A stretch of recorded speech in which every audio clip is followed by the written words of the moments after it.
Welcome back to DPRK Athletics. My name is Hyung-jun, and today we are at the National Assembly of the Republic of Korea to attend a policy forum held by the Inter-Korea Sports Exchange Association, where they will be talking about hosting a football tournament between the Republic of Korea, the Democratic People's Republic of Korea, and several other nations in Wonsan this year, as well as the possibility of holding next year's competition in the United States. They will also be talking about cooperation around the 2028 table tennis championship to be held in Pyongyang. So I'm very excited. Let's go on inside and see what new insights this policy forum will have to offer. First, we will answer the question, what was this policy forum about? This policy briefing was spearheaded by Kim Kyung-sung, chairman of the Inter-Korean Sports Exchange Association. He carried out tens of football exchanges between the DPRK and ROK from 2004 to 2019, and there is a full interview of him about his activities on this channel. It will be linked in the description. The main objective of this policy briefing was to establish a public-private cooperation framework and a transparent operational system between the DPRK and ROK. This briefing also campaigned for an expansion of the administrative and financial support of Inter-Korean Sports Exchange. Finally, the briefing pushed for implementation of peace tourism and international promotion of their work. After Chairman Kim Kyung-sung, there were two speakers who gave nuance to this proposal. The first was Hae-jung, a senior research fellow at the Hyundai Research Institute.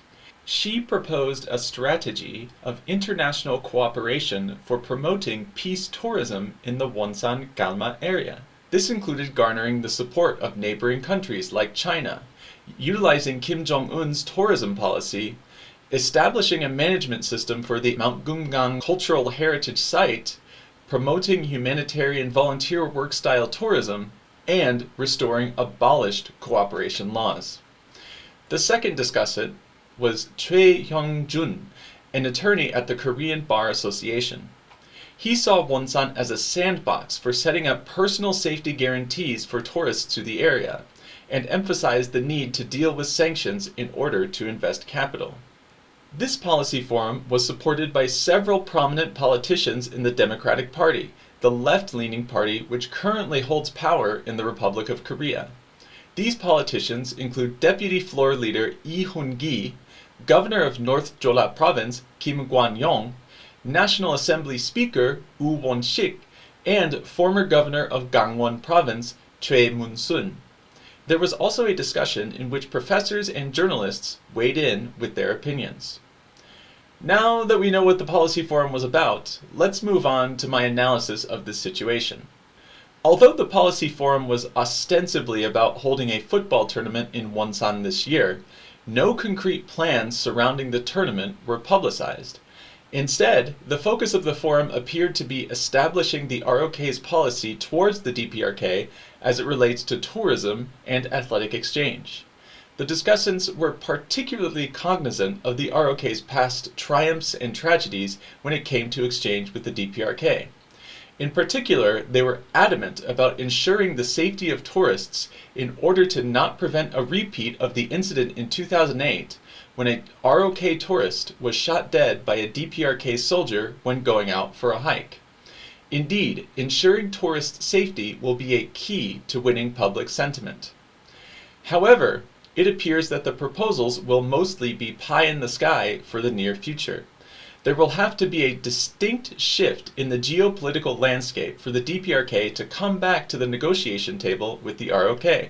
Certainly, as those in the forum mentioned, pushing for cooperation from the Chinese side, who have plans to develop the DPRK, is a good idea.